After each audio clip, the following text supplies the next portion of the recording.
right, hello, and how the hell are you guys? Welcome back to the Greasy Paint Channel with me, Kenny K, your favorite painter with the pompadour. Now, I hope you're all just as happy as I am that winter is over because we're going to be painting a spring landscape with lots of colors. So get your brushes out, lay your paints on your palette, put your canvas up on the easel, and get yourself a clean pair of underpants because we're going to be changing things up.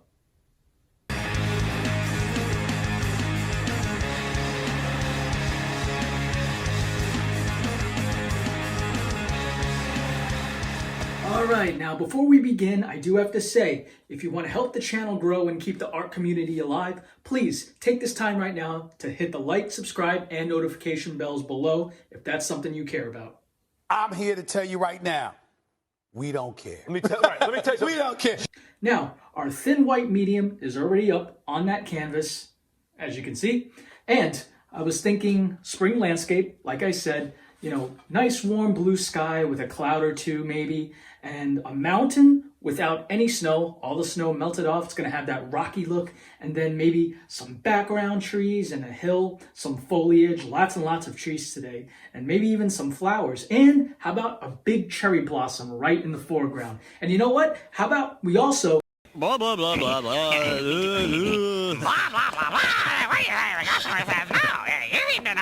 You know what? You're right. Enough talking.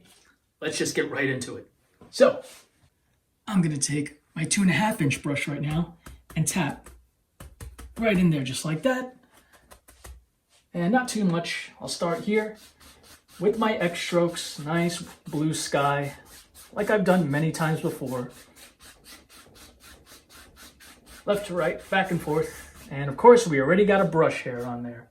And we just push that away off the canvas. All right.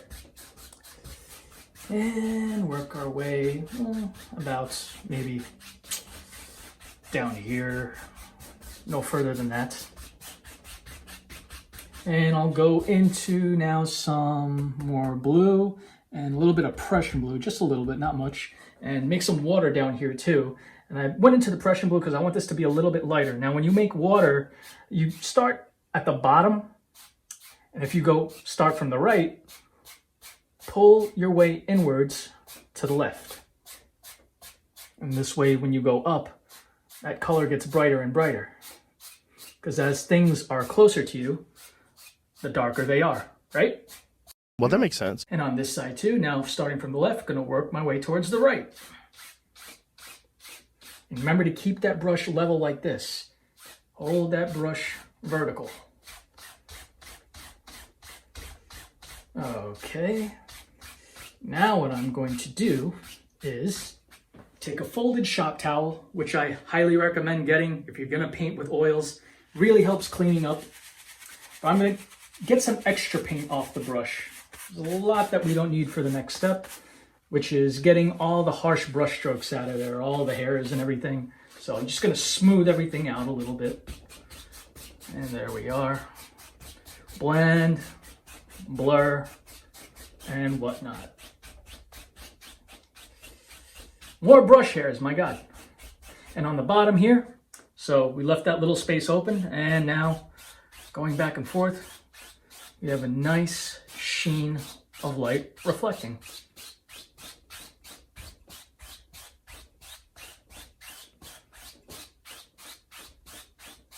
And there we are. And see, we clean our brush out nice and well once again. And then all you gotta do is crumple up that paper and throw it in the garbage. Oh. All right, now, so what's next? I said I wanted to make some clouds, right? Well, instead of just making pure white clouds, I wanted to have a little bit of gray in the bottom, so I'm actually gonna go into a little bit of red. It's gonna be mixed mostly with black, just to dull it a little bit. You're not gonna need much color here, even if you load your fan brush quite well with that color. Keep in mind to make very little circles. So I'm just going to use the corner of that fan brush, and maybe I'll decide, I don't know, where's my first cloud going to be? Right here maybe. Just make these little squiggles, very, very tiny. And I'll move the brush this way and that way, alternate it. Remember, this is mixed with some red. Okay, that's just the shadow color first. Go into a little bit more, just a little bit. And I'll put the second cloud right up here. And that's where it'll be sitting, up, down, up, down. If you're having trouble making clouds, just the pure white ones, click on the upper right hand corner. I do have a cloud tutorial right there. Yeah, there we go. Doesn't look like much now, but trust me, it will make sense when I do the next step. I am not confident this video is going to be good. But first and foremost, of course, like I said, shop towels, very, very important. If you have paper towels, yes, that will work. Shop towels, I should say, are a little better. Much more better absorbing paint, especially oil paint. All right. Or you could fully clean this fan brush in solvent if you prefer. Or better yet, if you have more than one fan brush, it saves time. Now, I don't know about you guys, but when I start off my paintings, I load my thin white medium into a tray instead of a jar. I'm going to go into a little bit of that thin white medium, just about that much, maybe a tiny bit more. And then, if I grab my palette here, I'll mix it with the titanium white, just to thin it a little bit. Little bit. Okay, and then load that fan brush full of titanium white. And then on top of those shadows we made, just using the corner again, but we can make the circles a little bigger. Like that. Just have it sit right on top of the shadows. And I'm really just doing my best trying to use the corner. And I'm varying it. There we are.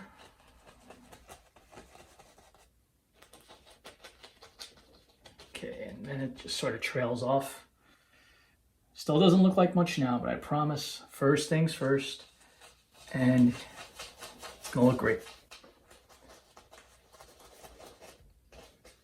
Come to think of it, I actually don't have a tutorial for the clouds on that video, on my cloud tutorial, I should say, with the shadow underneath. So once I make a follow-up to that, I promise this will be on there. We will cover it. Now, you could use a 2-inch brush or a 1-inch brush. I prefer a 1-inch brush for this next step because it gives me more control. So if I were to go where the black and the white meet, I'm just gonna blend that together very, very lightly using the very corner of the 1-inch brush.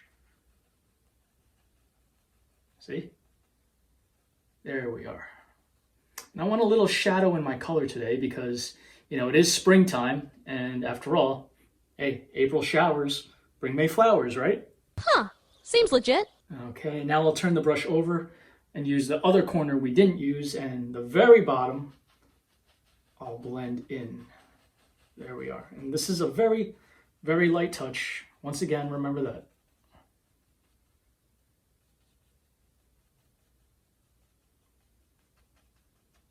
Can barely even hear the brush on the canvas. All right, now I'm going to get some extra paint off, wipe it off on the shop towels. Once again, cannot stress enough how important they are. And on the top, kind of like a check mark, but very softly, even softer than the blending we did on the bottom. Just like that. We're just fluffing them up. There we are. Okay. And even lighter than that. Every step, every other step is just lighter and lighter. Such a light touch.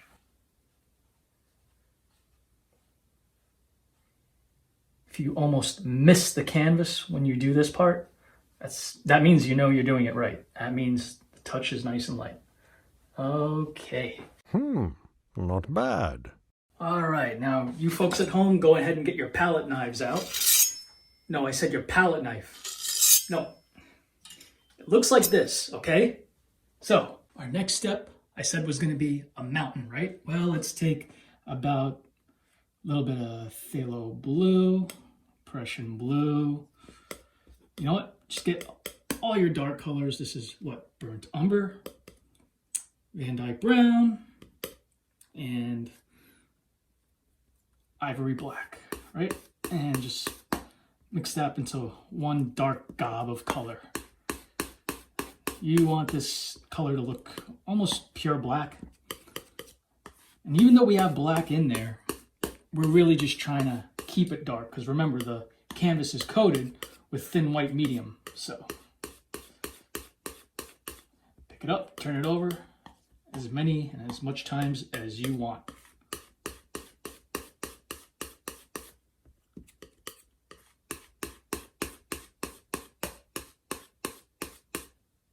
Two very boring minutes later. Okay, hopefully that's enough. Pull that paint flat out like that and grab a roll. Hope you can see that. Roll of paint just like that. And I know it's gonna look a little crazy putting that ugly glob of dark color up here, but we gotta do it if we want a mountain. So how about the first highest peak right up here? Yep. And we'll go down like that. Just picking where we want our peaks. And obviously we need more paint, so we just grab more. And then maybe there's another peak going off like this.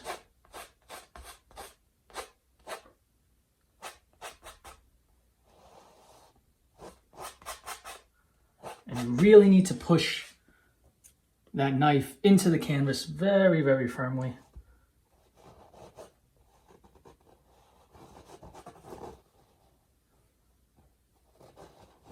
And there we are. Now, worked so hard putting that ugly color up there, and yet we're gonna scrape it off. Scrape off as much as you can. Wipe it on the shop towels.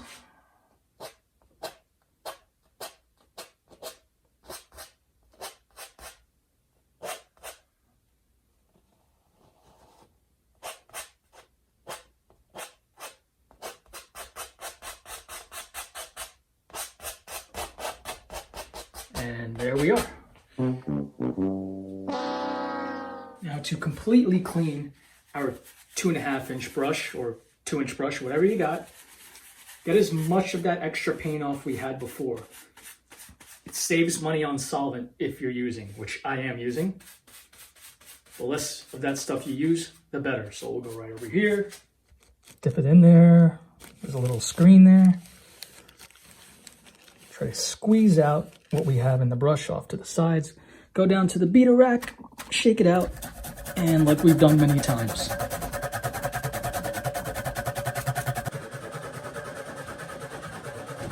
Three days later. Come on already.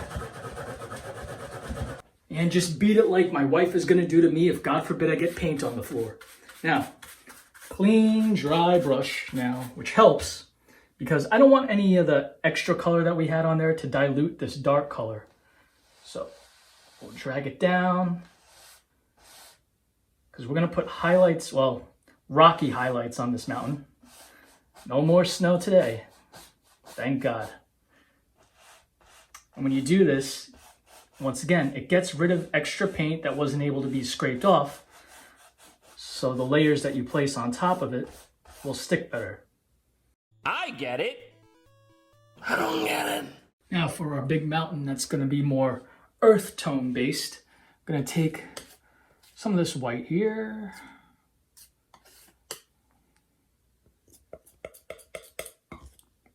Maybe a little bit more. And grab some burnt umber. Yeah.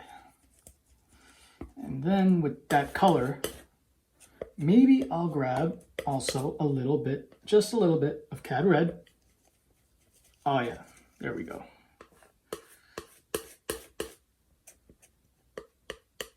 And I'll leave it a little marbly like that. So we pull it out flat and we get that roll of paint just like that. I like showing you guys like this so you can actually see the roll of paint come off. And I'll start over at the edge right here, right? And if you're having trouble making these mountains, upper right-hand corner. Got a tutorial for that, which I also need to make a follow-up for. I know, clouds, mountains, trees, and all those tutorials. Got to make a follow-up to all of them. And I promise you I will. I just want to finish off this season. Okay. There's our first rocky highlight. Oh, let's finish this off. There we go. All right. Wipe the knife off. I like wiping the knife off after each placement of a highlight. So, oh, there's a tiny peak right here. Okay, and this one will be more interesting because it is higher. It's our biggest peak. So when you feel that roll of paint touch the canvas, not even knife, just the roll of paint, that's all you need. That's all that needs to be touching the canvas. And then you just glide the knife through. There we are. And if you run out of paint, all you gotta do, wipe the knife off, and you know where you got that paint from. Just go back in there and do it again. There we go. And actually, I feel like I've actually mixed this paint a little bit more than I liked to. So to make it marbly again, just pick it up, and there we are. Okay, back to what we were doing. Okay, I feel that roll of paint grip the canvas, and down, and here we go. I'm establishing now that the light is coming from the right, especially since the clouds have the highlight from the right. The brightest spot is sitting on top there. There we go. And for those of you still having trouble with this, you know, I promise you, once you get this down, you're gonna want to add a mountain in every single one of your paintings. I promise you. And if I can do it, so can you. If I can master this, trust me, you guys, you are in good hands. Come on, don't bullshit me. We got a little bit right here, right? I'll put it up there. And one more peak, right? Now, I'm really not worrying where I'm putting these highlights too much. It's just whatever happens, happens, really. And look at that break. Nice and clear.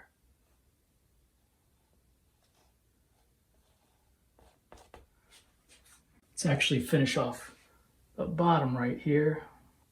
I think our mountain can be a little bit bigger.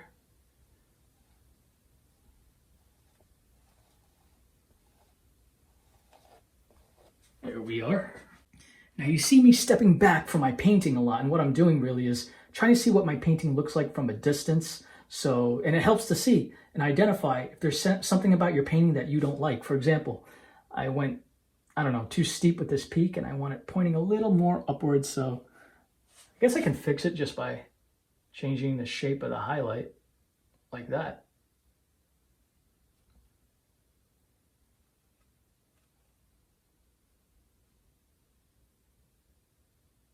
See? There's nothing that can't be fixed. There we are.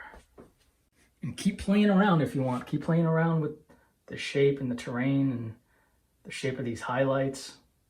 If there's something you don't like, you can always fix it. I promise you. Now clean that knife off. Just wipe it away on some shop towels. And for the dark shadowy areas, I'll just use pure burnt umber. And let's see what it looks like first. Maybe it'll be too dark for me. I don't know. But it's nice to give the snow a break and just see what these mountains actually look like underneath. Yeah, I think I like that. All right, we got this tiny little area right up in here. Right.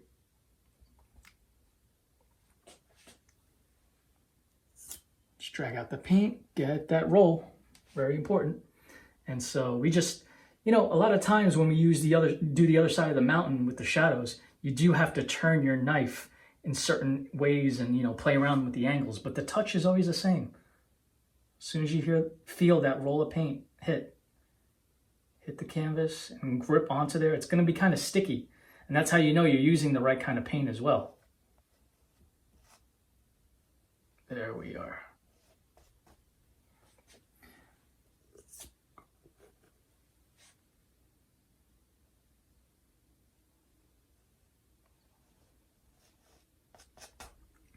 All right, now comment below.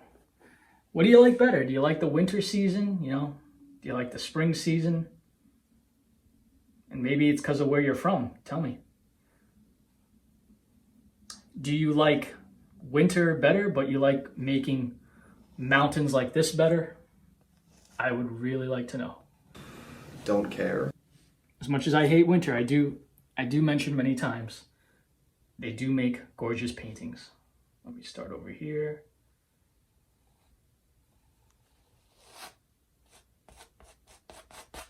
Yep.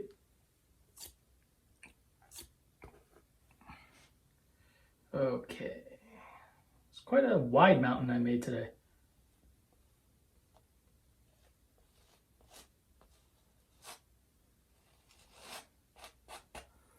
All right. Gotta fill in a lot of stuff here. Not sure if I made a mountain quite like this before.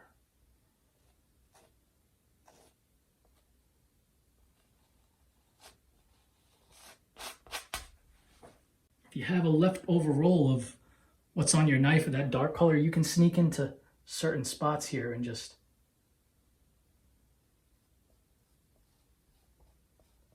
it's a great way not to waste any paint. Just here and there. Don't overdo it. And if you feel you need to touch things up, for example, right there, I'm going to go back to my light highlight color, light highlight mountain color, and just fill that in a little better.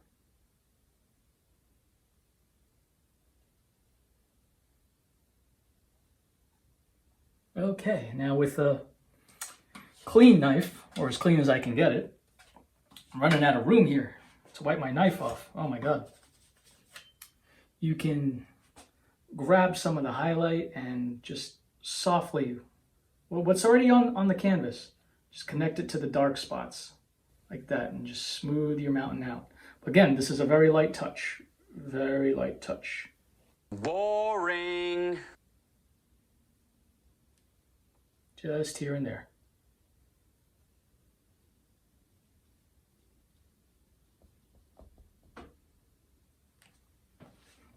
Step back from your painting, decide what you like, what you don't like, and then fix it. Because you have to believe you can do it.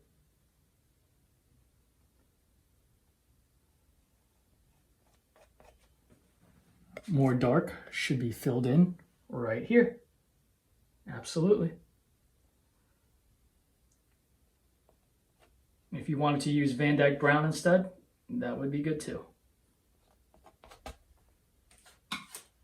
Hit into my highlight color, but that's okay. You just go in and grab it again. This is really boring. You really need to up the energy level. I'm getting sick of this. See? Just keep playing around and, you know, until you're satisfied. It is your painting, so you make the rules. I don't know why you people are watching this anymore. The point has been made. You've seen all you need to see. Move on. Pretty good. I mean, it's all right. Like, Now you all know how long it takes me to clean my brushes in solvent, so I won't torture you. I'll just take a clean, dry 2-inch brush, tap on the bottom like that. This is going to help the next step where we see this mountain just get blurred out at the bottom. Just blur it out. So you can't see really where this mountain ends. And that just helps create the mist. If this mountain, the angle of the slopes going down here, going up this way, that's what I'm going to follow on the bottom. Just like that. very softly, lift it very softly. If any of that dark, dirty color gets down there, you just blend it away. There we are. See? So easy. Anyone can do this. You're goddamn right. Now that dirty fan brush I had off to the side to make the shadow in the clouds, I'm just going to use, it's clean enough. I'm going to go into some Sap Green here and mix it with that dark mountain color, or the under color we had that's underneath the mountain. Yeah, and just get a load of paint on that fan brush just like that. And I'm going to make some pine trees that are very far away, just like this.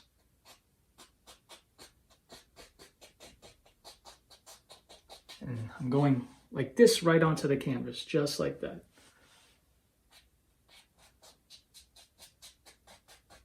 I'm varying the shapes, the sizes, really the sizes. You don't want them all just lined up. And I'll turn the brush over. That color gets too diluted and gets lighter and lighter. And I'll just go in some more paint. Easy. We have plenty of it, so we should use it. We should not be afraid to use it. I'm just laying that brush onto the canvas. See how I'm keeping it vertical? And I'll just flip it over. Keep that color dark. And just keep going and going. And I'll just finish it off all the way towards the left. Yeah, might as well, why not? And you know, I know that I said that these are very far away, but if you want to, you can add a tiny bit of detail. Maybe we do see one tree in particular that does have more detail. And just like we always make these evergreen trees using the corner, I'll start at the top there and work my way left to right. There we are. Okay. Into that dark color. Maybe this one is pretty big. You see that right here. And look at how that sticks out in front of that mountain. Pretty cool. I'm not going to do this to a lot of them. Just some. And it really reminds us about perspective and how nature grows. Put another one right there. Oh yeah, that'll really stick out from that mountain like that. Maybe I'll just, make just one big one. Why not? And I'm just making these trees like I usually make them. If you have trouble with them, like I said, upper right hand corner, so many tutorials. And there's going to be plenty more. So like I said, please hit the subscribe button and the notification bell so you know when those videos go live. Just going to finish off this season, and I promise I will get to updating those videos. Maybe another one right here. And that's the tallest one. I keep making these taller and taller. All right. There we are. Now with a clean, dry 2-inch brush, let's blend and mist out the bottom here just by crunching the top corner of that brush, holding the brush vertically like this. Just like that. I'm going to mist out the bottom of these trees. If you want, as you go along, so you don't pick up so much color, you can wipe all that extra color off.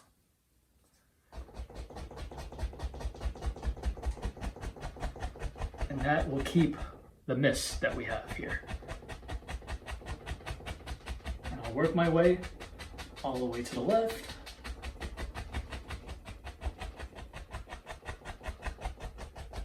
Nice. And just blend and brush the bottom a little bit. This is a bit optional. I just want to preserve that light color.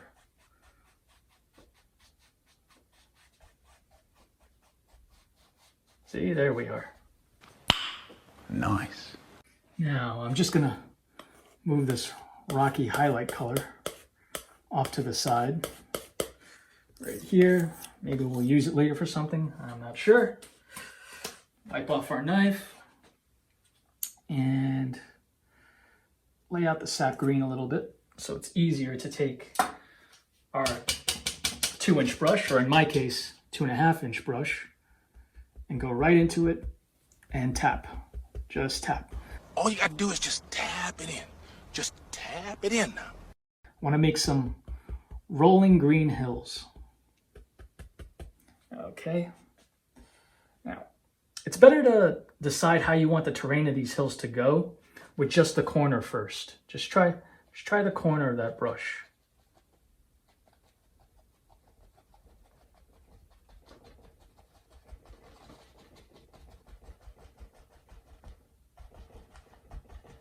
Maybe it goes along up like that.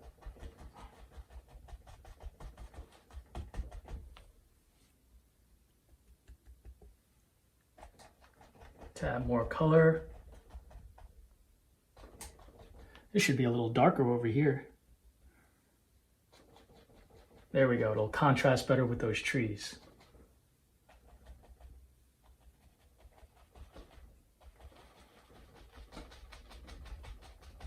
And we're just tapping onto that canvas the same way we're tapping into the color. Just tap it in. Tap it in. Just tap it in. Give it a little tappy. Now, I don't have a tutorial really on how to make green rolling hills, but if you want to see more of these, you should check out the painting I did before this one. And it's nothing but almost green rolling hills. I did it for St. Patrick's Day. Yeah. Now, if you want, you can go into Cad Yellow and add a little highlight just to reiterate once again where that light is coming from. So, yeah, there we go. This is a bit of a gentle touch.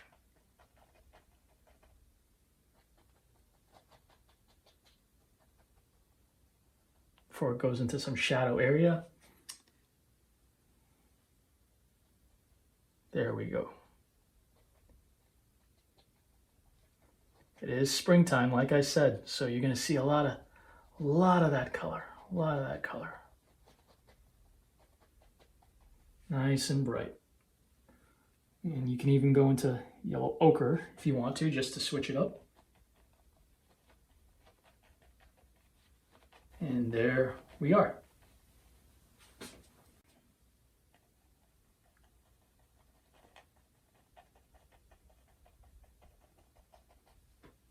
And I'll take that 2-inch brush we had once again to mystify those background trees and do the same thing with the hills.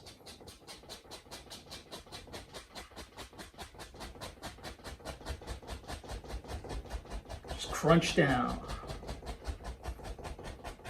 And you're going to blur the bottom of those hills for some more mist. Helps separate things and creates depth into your painting. Oh my God, that makes so much sense. Okay. Now we haven't used the round brush in a while, so let's try that. Now with that mountain color we had, we're going to take some of it right down here. And mix that up with Sap Green.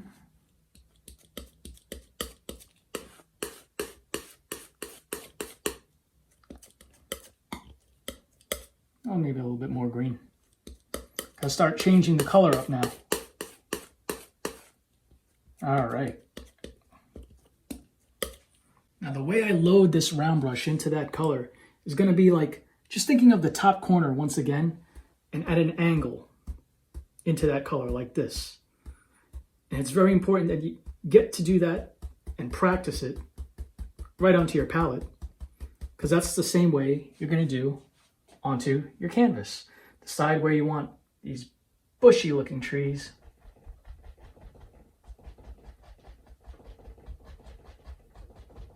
And I'll twist and turn the brush too. Grab more paint.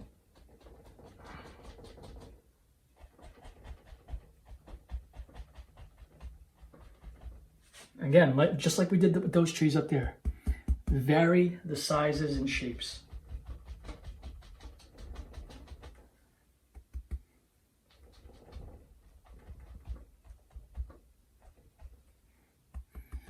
Some of the tops of these have to be a little bit darker. And that mist that we had under those hills helps separate this. See, that's why we do what we do. And I'll just take this brush, make them a little bit, some darkness down here. And I'll show you why in a second. Should have made them a little bit bigger than I wanted. Okay. I'll decide that where my water line is going to be, where these trees here are going to be reflecting down into the water. Maybe my water line will be like this. And don't pull it too far down. You don't really want your reflections to be bigger than the trees themselves. And this is a very light touch.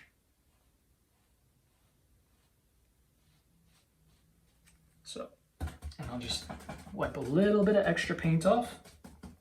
We went down and now we go side to side, and then you have these reflections right there, right into your water. Wait, what sorcery is this? Really important to get as much paint off as possible.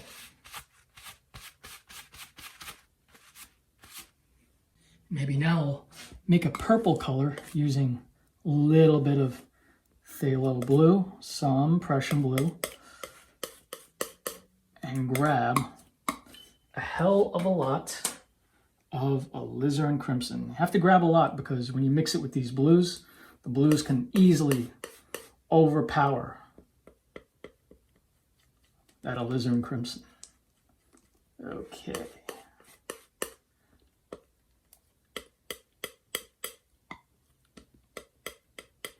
Or at least I want it more to the reddish side. At least for what I'm going for. Now, let's try this. Put our knife down, grab our hopefully clean enough round brush, because I really don't feel like dipping it into solvent just now. I'll flip it over into the other side where there's not as much paint and grab that purple color. And that's what I will place on top of these trees. And as I'm looking at it, I don't like that color too much. It's a little bit darker than I thought it was going to be. So let's fix it. Just let's see what happens when we add some white to it. Ooh, hey, I really should have done that in the first place. That's actually kind of pretty. So it's going to take a little bit more white than that, especially since our brush is now dirty.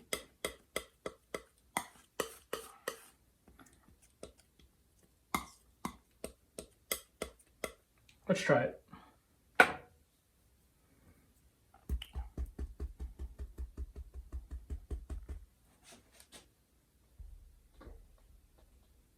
There we go. Nice. You know, you see these colors more often in the springtime, and that's why I chose to use them. Usually I'll highlight trees like this with, you know, just some yellow. Make it look like a very light green if I do that.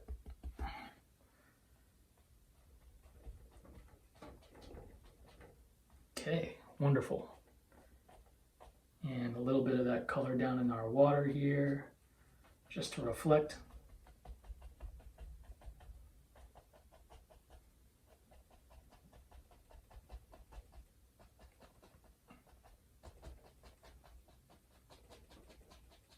There we go. Doesn't have to be perfect, because once you take that 2-inch brush and do what we did last time, it's good enough.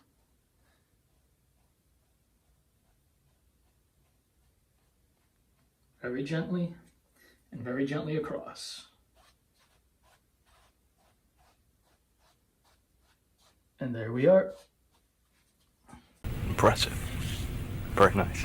Now, as I clean my knife off before I go into the next step, I can take the very point of that knife, and yeah, scratching tree trunks there. Don't need a lot of detail because it's still fairly far away. And usually, you know, you can do this with bushes you make in the foreground, but it has the same effect for background trees as well. Let's take Van Dyke Brown this time and go from, if you start from the right, it's easier to pull from right to the left when you make this bank right here. And that'll help separate our trees from the water. Here we are. And we just get the roll of paint. A lot of times it's really just the same thing, even though we're doing different things. About here, right?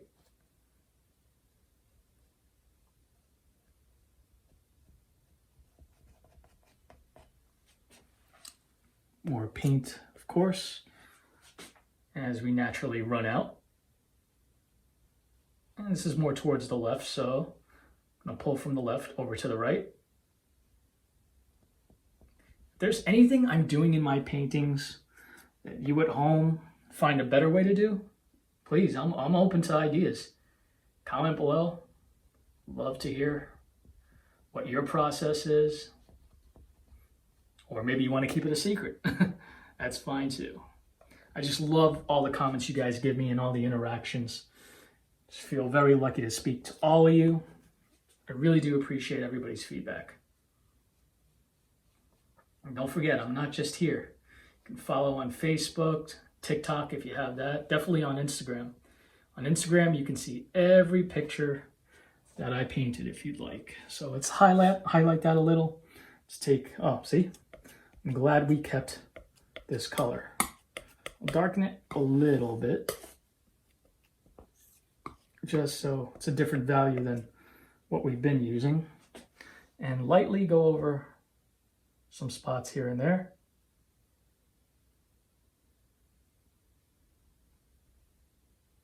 That's it. And I'm just touching. This is not a firm pressure at all. You'll feel that paint grab on. If you don't feel your paint grab on like I've been going on about, that means your paint is too thin, it's too oily. Gotta get yourself a thick paint. And even then, if it's too oily, just lay it down on some cardboard for 15 minutes. The cardboard will absorb all the extra oil. Yeah. And some highlight here. Maybe it's not mud, maybe it's not, you know, land, maybe it's, you know, just rocks. Who knows? It's a little bit too far away to tell right now. But go ahead, wipe that knife clean. And my tray of thin white, once again, I will put that right here. Mix the tiniest bit of blue in it. And that was so tiny, yet too much. So now I need to mix. There we go. And instead of cutting, like we always do, I'm gonna slice across with that knife and just make some water lines. Keep your knife horizontal like that.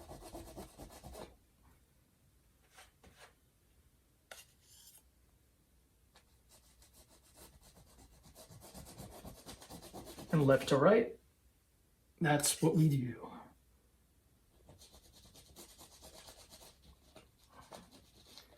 A little bit of that water is hitting into that mud, that land, whatever you think it is. I don't even know what it is, and I'm painting it. Comment below what you think it is. Comment below what it is in your painting if you're following along. Or better yet, send me pictures of your own paintings, your original work. I will gladly show it off here. Which, by the way, we're coming to our halfway point in the video. I'd like to take this time now to show off paintings that were sent to me. First up, we have a seascape from our friend Glenn Woodington. Glenn, I love the colors in the sky and the surrounding rock on the beach. It's beautiful, it's creative, it's bold. Now we have one here from Buster Lawson Chapman, very reminiscent of one of my paintings, but honestly, I have to say that I really respect how you made it your own, and I love the choices you made. And another here from Buster for all of you fellow nerds and Star Wars fans like us. So thank you, Buster. Keep it up and stay creative. This is the way. This is the way. This is the way. Now this one I'm very proud to show off from Greg Della Rosa, no doubt painting along to my tutorial using the thin clear medium, which you can all check out in the playlist on my channel or the link above your screen right now. I really appreciate you, Greg, and thank you.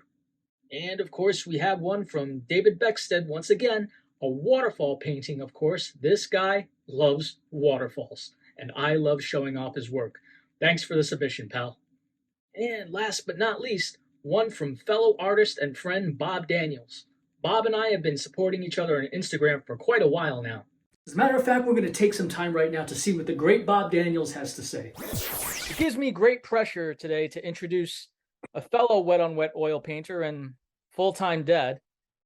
And you know, I'm convinced now that the greatest landscape painters out there are named Bob. So without further ado, here we have Mr. Bob Daniels, and Bob and I simply know each other through social media. That's how we found each other, right? Yes. Yeah, it's just a story of two wet-on-wet oil painters, you know, admiring each other's work and having that mutual respect grow over time. And it's always great when fellow artists find each other like that. So, Bob, thanks for being with us, and thanks for being here. How are you today? And tell us a bit about yourself. A little about me. I don't know, I'm just south of Detroit, Michigan. Been here my whole life. I've been painting about a year now, a little over a year. Just started. I mean, I was always kind of artistic, you know, growing up as a kid. The last real thing I did was probably college, like freshman in college, and then I haven't really touched it since, and always kind of regretted getting out of it, you know. And then basically, I was just coming home every day from work and watching the Bob Ross channel on the TV, and I was like, you know what, I'm sick of just coming home and sitting here, you know, sitting on the couch. It's like, I want to do something. I'm gonna give this a try. And then it was I don't know, it was like end of the year, I just started buying, you know, all the supplies and everything, and just took off from there. Well, you say, you know, you haven't really touched it since college and everything. Was it because like you just got busy with the world and balancing, you know, maybe a 9 to 5 and whatnot, and you know, you're a family man, obviously. Was it things like that?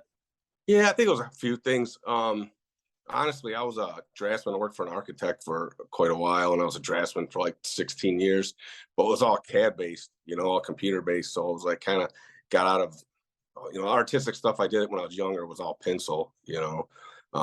I think I just kind of got sick of it, got sick sitting at a desk and drawing, and never really wanted to get into the digital side of it, just because, like I said, I was always at that computer, you know. I was like, needed a break, but I don't know. Then I just started thinking about it, you know. It's like, I wish I would have kept up doing some of it, you know, but no, it's been a long time. Then, like you said, life gets in the way and kind of lost kind of interest, but it was always in the back of my mind. But So it's always something that you wanted to do, right? You would say? yeah, I like to do stuff with my hands, honestly, whether I'm building metal, wood, you know. So this just gives me another avenue, do something.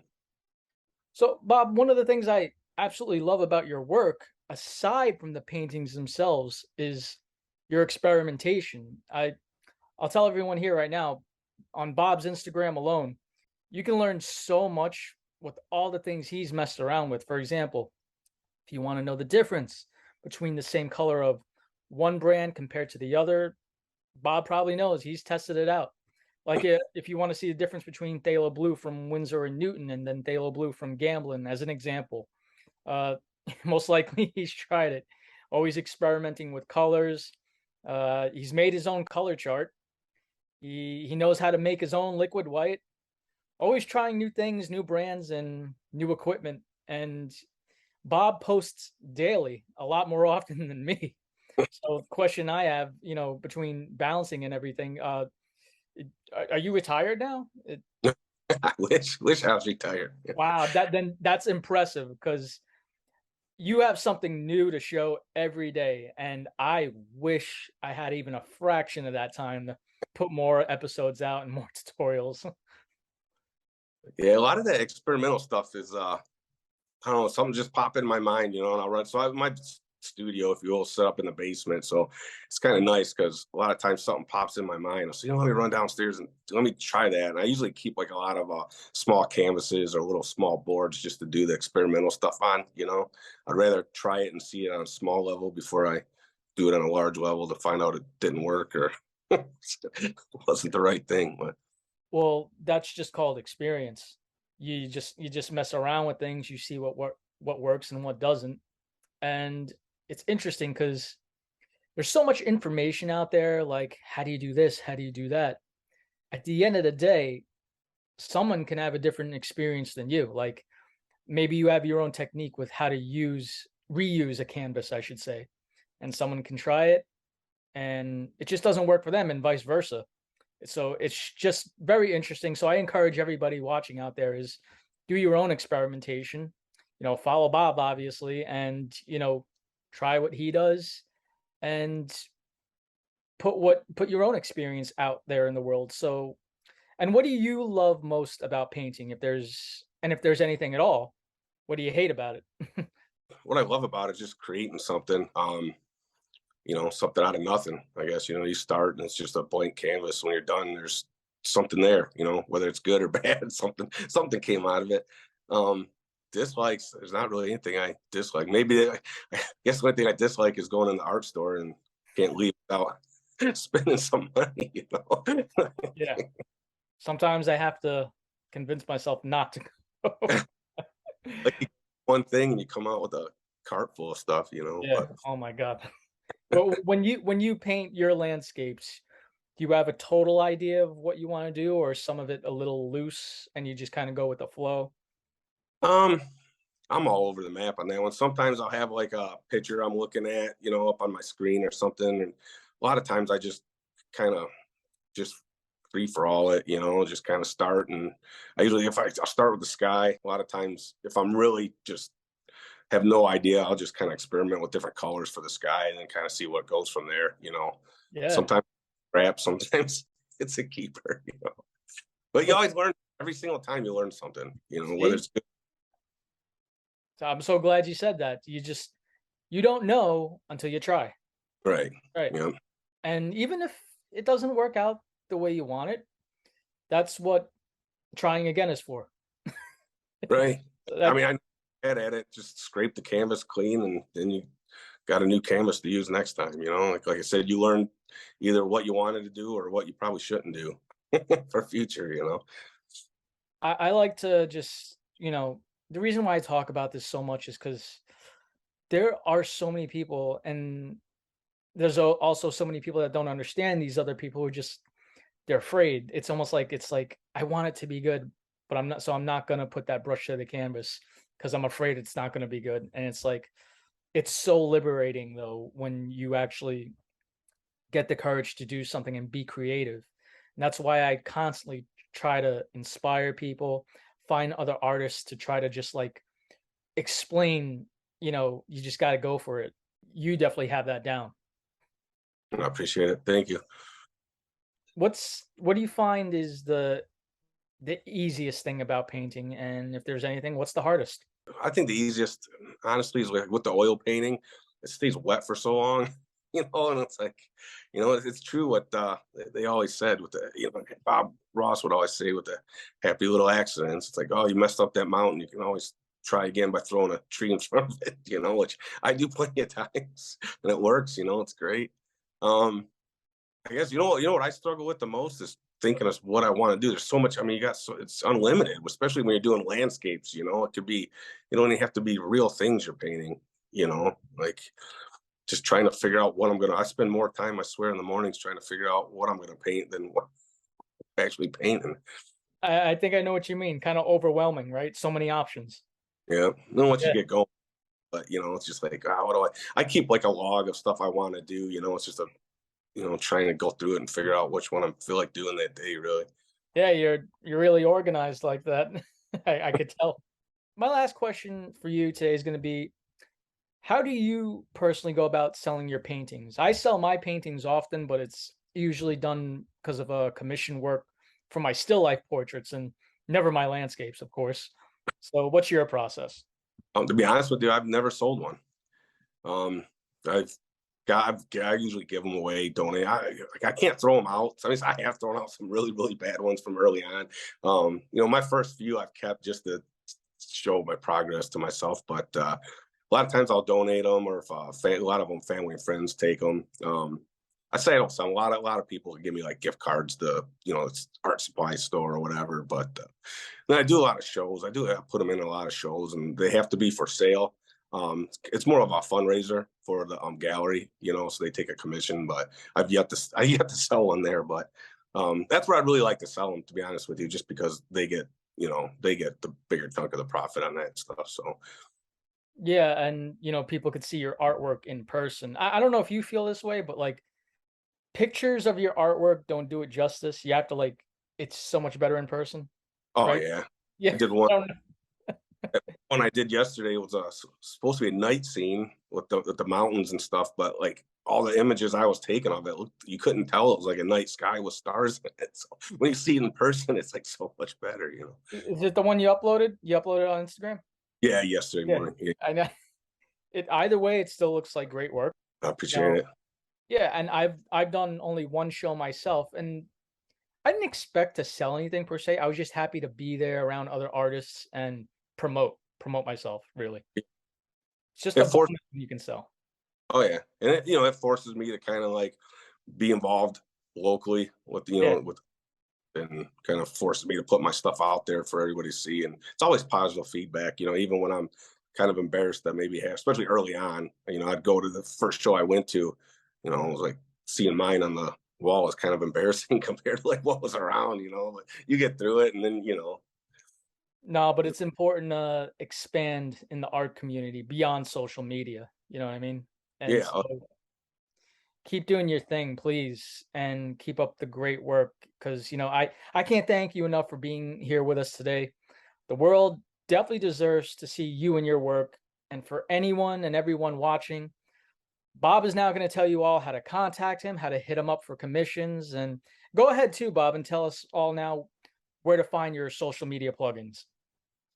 So it's just Instagram and YouTube. Both of them are Bob Daniels Art at Bob Daniels _ or Bob _ Daniels _ art. That'll get you YouTube and Instagram. Wonderful. I'm more heavy on Instagram than I am YouTube. Usually it's kind of this, Yeah. whatever I post on Instagram video wise ends up on YouTube. But Well, it's interesting because, just because you're high on one platform doesn't mean it's going to be both. That's my problem. It's weird. Yeah, I don't know. they have a video, like most of them are shorts that I do, and you can have a short get thousands of views on Instagram and 2 on YouTube. Same music, everything. So I don't know. I haven't figured that algorithm out yet. Yeah, it's a networking thing. You got to maneuver. It's a whole different headache that I can explain to you, but we don't have time for anyways. But Bob, I really appreciate you being here today. I'm really proud to show off your work, and I really hope everyone watching can follow and subscribe to you, because the experimentation with you is key. I wanted to have this interview and show people that what you can do even beyond painting, and just keep trying, and don't be afraid. Just do it. I appreciate it, Ken. It was nice meeting you. Face to face. Anything else you want to say to everyone watching? No, I just appreciate you and everything. You've promoted me from day one pretty much, and I appreciate everything you've done. Well, you too, man. Yeah, it's good to have each other's back, and it's gonna be my pleasure to keep doing so. I appreciate it. Thanks. All right. Thank you. All right. See you, Bob. All right. Talk to you later, man. Wow. Great stuff from Bob Daniels. And for our next guest, here's a little preview, a painting from Gabby the Oil Painter, who's going to be the next guest on our episode of Kenny's Greasy Paint. Very much looking forward to that. And if you would like to see the interview that Gabby did with yours truly, visit the link above and subscribe to her channel in the meantime. Now, as we were doing the interview with the great Bob Daniels, I took this time to clean all my brushes in solvent and everything is fresh and ready to go for the next step, which is going to be adding in some landmass right here, coming off the side. Go into that mountain color, once again, that dark mountain color. And where's it gonna be? I don't know, decide. Maybe it comes up right there. Holy, look at all this damage. And you decide how far out it should go into the water. And how thick this should be too. Right here. I'm gonna say right out there is good, I think. Maybe, I don't know. You have no idea what you're doing. With the dirty color, let's push down. Make those reflections in the water.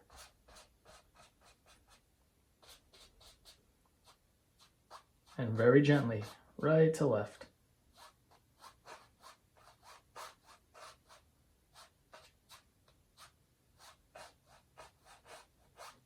There we are.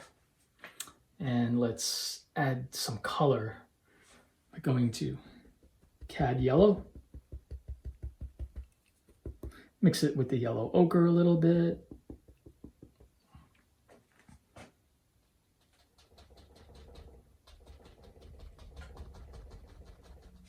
More Cad Yellow. I want that a little bit brighter. Dab of the yellow ochre. If you see those ridges on your palette, that means you're loading the brush up the right way. Just want to drag some of it out of here just to be able to get to it. Okay, yeah, there we go.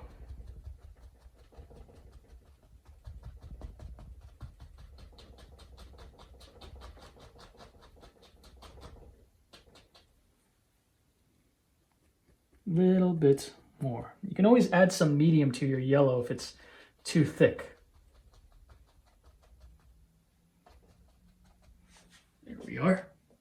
Now I'll take one of my fan brushes, which is clean and dry now, go into the Dyke Brown and just load that fan brush. This is a number 6 fan brush, full of that Dyke Brown color.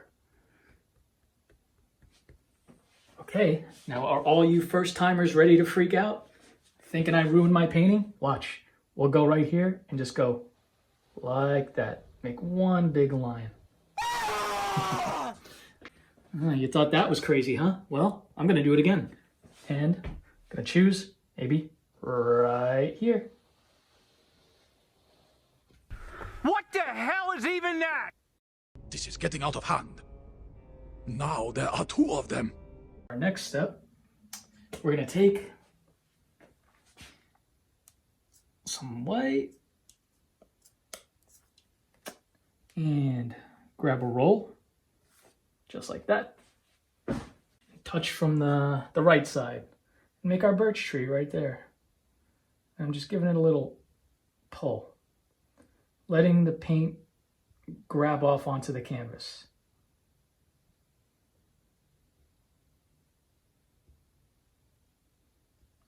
Very, very simple. Again, this will give you a lot of texture to your painting.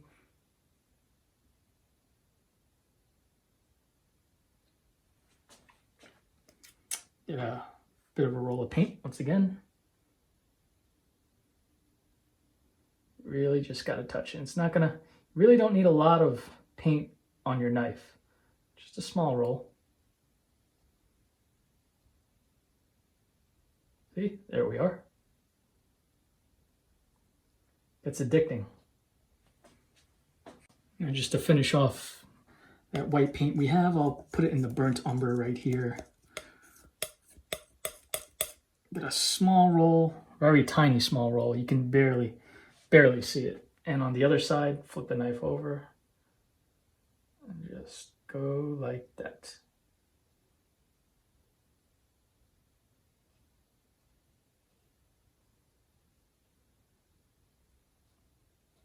See?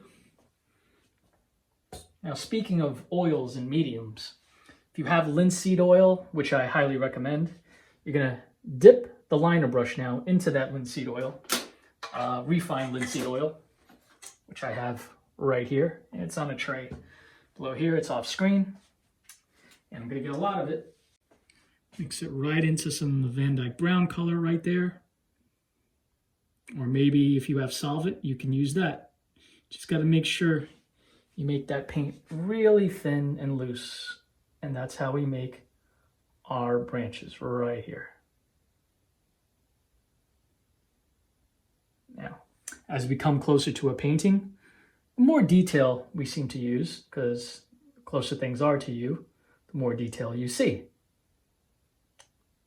And this is our detail work for this one. And you can even go into black if you want, just to help contrast with the browns we already have in our mountain. And you'll find often you'll have to go back into your solvent, your linseed oil, whatever medium you're using, because it dries up pretty fast, or it gets used up from your brush pretty fast is what I should say. Whoa, that's a genuinely shocking fact.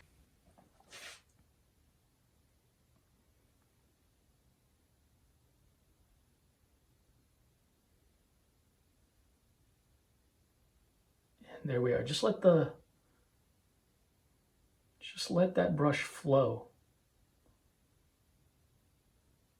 And if that brush is not sliding and gliding like it needs to be, then that means you don't have enough medium mixed in with that paint. Sorry, I just think I'm too stupid to understand this.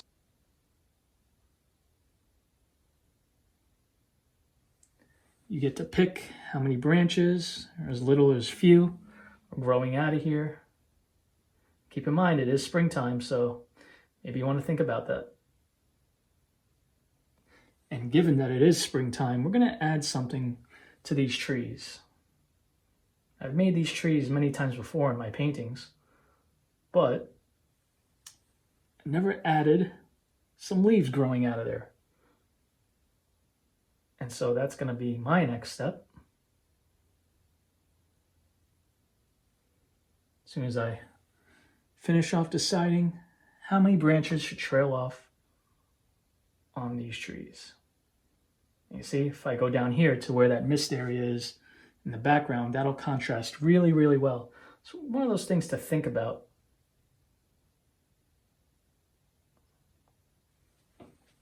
At the very top here, maybe it just trails off branches up there like that. Whatever bird's gonna sit up there is gonna think he's the king of the world. I'm the king of the world! So now we're gonna dip it in to some yellow and green, mostly yellow. Just get that really thin like we've been doing.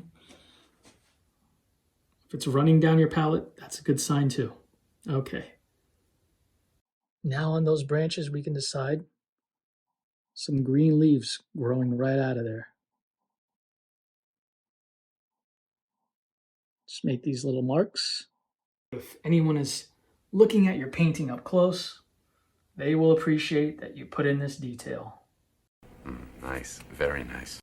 All right, now let's take a 1-inch brush and go into that dark color that we've been using. See how I'm loading it in one direction, just pulling it from the top and straight down. And what that does is it curves the bottom, But even though it curves the bottom, we're gonna flip it over. So that's what we need. And you know, this is part of my tree tutorial, bushes and foliage, which I have 2 parts to, and pretty soon a 3rd. And we just go up to the canvas, and before we add highlight onto that,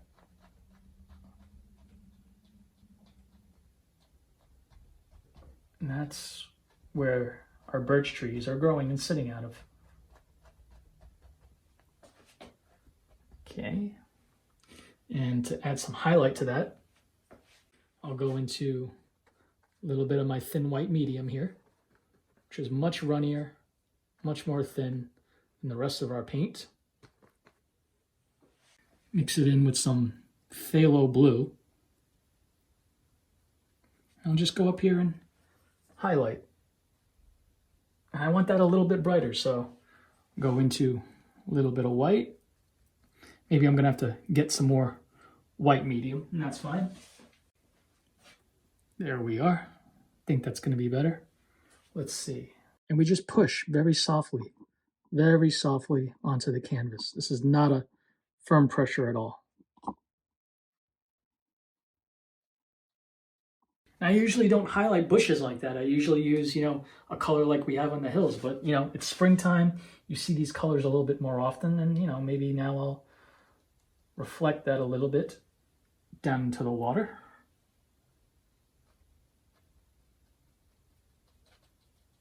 Why not?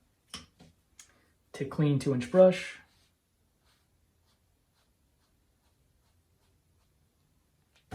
Dab some of the extra color off, and there we are.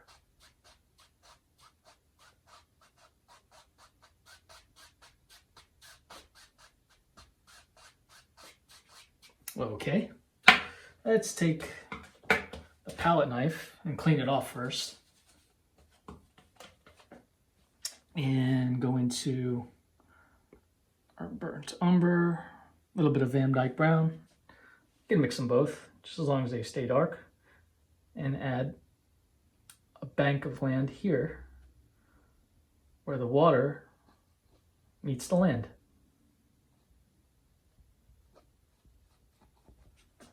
Grab more paint.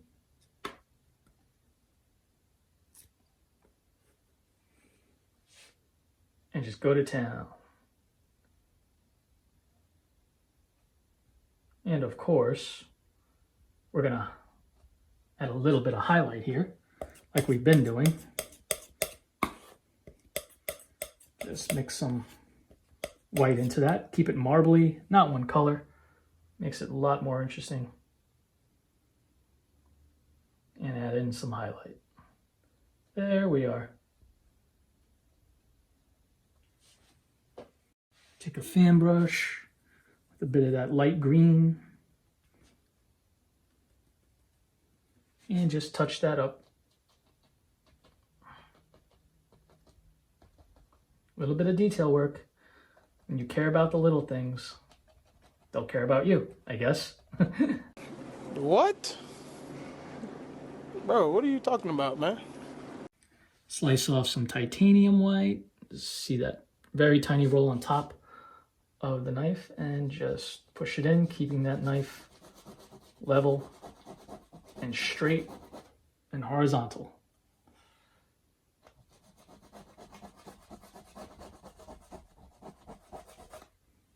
Go back. Keep going back to grab paint if you need to.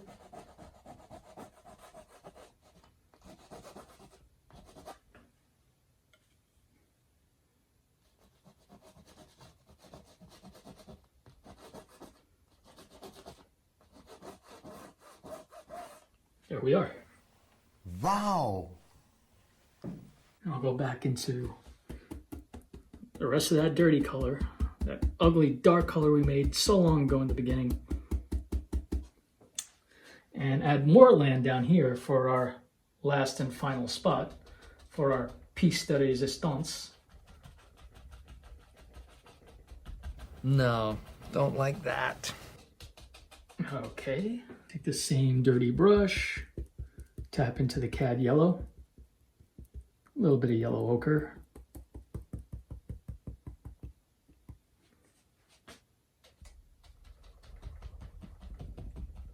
If the paint is having trouble sticking, because this is very thick, a lot of paint on our brush, once again, just grab into your thin white medium. And this also makes it easier to have it in a tray. Okay, we should have done that first. That's all right.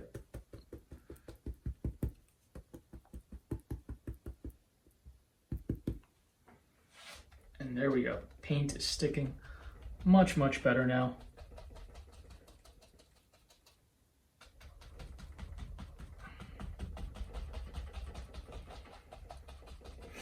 Left a little space open there. So I'm still creating depth, even though I'm all the way in the front here now.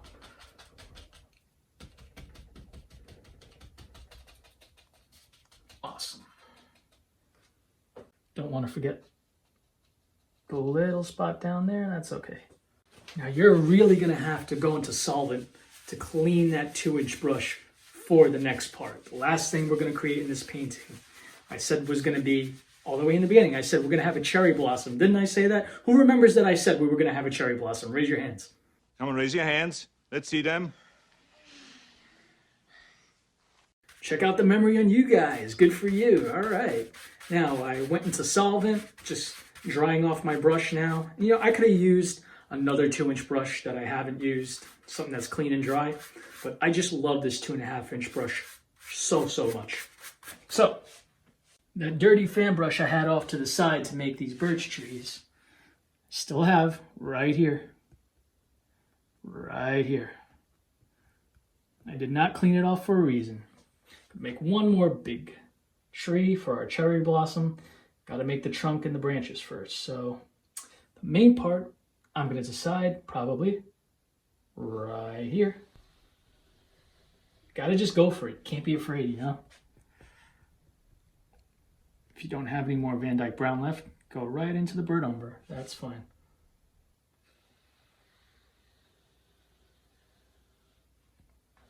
There we are. And one more major branch, maybe right about here. Now for our cherry blossom color, we have a lot of Alizarin Crimson. The reason why we have, I'm going to move it all right here so we have more room to work with it.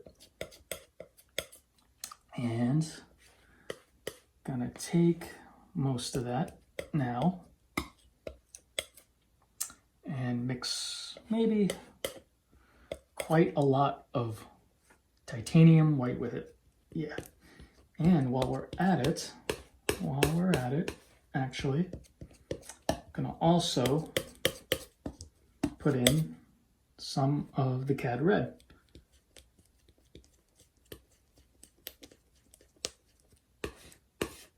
Be our main color before the highlight. Okay. You decide on the color. You look up pictures of cherry blossoms and whatnot. I got cherry blossoms that grow around here. Yes, even in the city, that's where they grow. So now if you were paying attention to how I did these bushes, pushing that 1-inch brush down on our canvas and dragging it, that's how we do it. Same way here, except now with the 2-inch brush and a different color. That's all. And we flip it over. It's gonna be nice and bushy.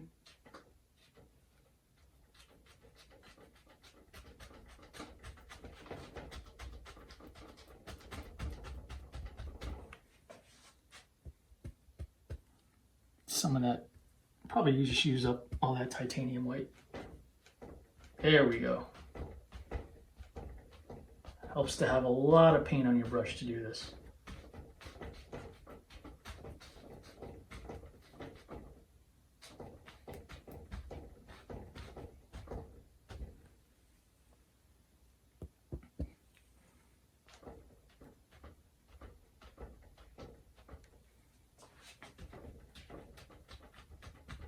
Trying to just use that rounded corner that we used. Take what's left of my thin white medium here, right there. Dab that in. Go into our color, because now we got a highlight.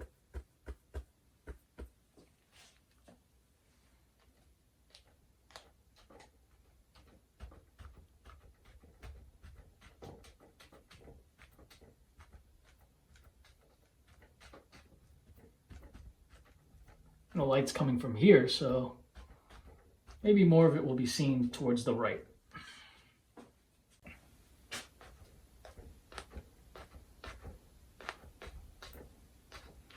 And there is our cherry blossom.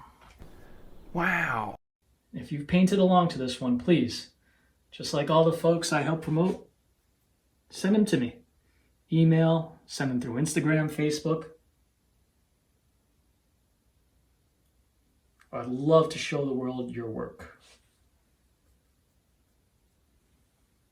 Even if you're not painting along to me, I will still show original work. I prefer to show original work. You don't have to just paint my paintings. Okay, and now I made a branch down here. Watch this. Just want to make sure that's visible.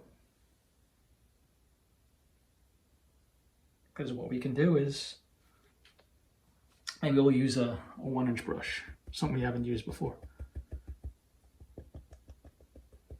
At least for this tree. And add another spot down here. Yep. Go into some burnt umber once again. We don't have to make it all one color. Can keep it marbly. That's fine. And we'll just, like we did with the birch trees, this is just a different color now.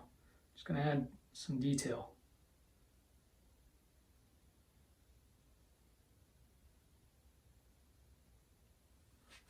Very good. Get a little bit more white. Oh, we have it right here actually.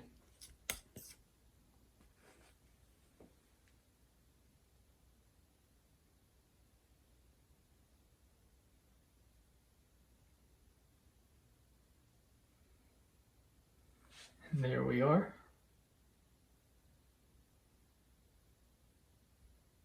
Sometimes you don't even have to pull, just touch.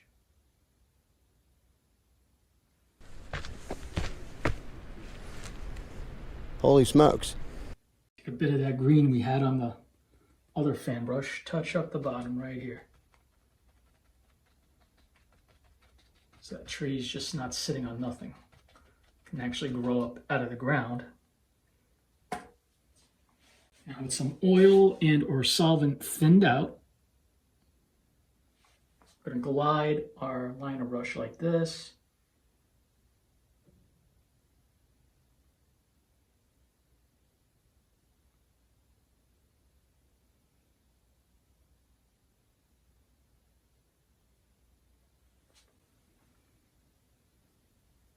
Maybe these are some flowers that are coming out.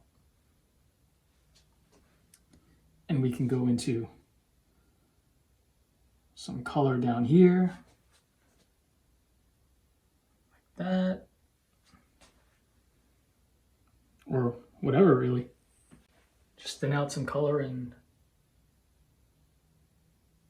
there we are. Just keep thinning out your colors. If I were to show you here, yeah, that's all it takes. And with that, folks, I think we're gonna call this painting finished for this episode. So that's our nice spring landscape for today. What did you all think? It's so dumb. It's so dumb, it's brilliant. No! It's just dumb. Oh, well, see, clearly not everybody is a fan of springtime, but regardless, if you thought it was a good painting, please remember to hit like and subscribe as well as the notification bell. I'm going to go outside now and enjoy this nice weather. So till the next time, keep your dreams high and your pompadours in the sky. Let's paint together.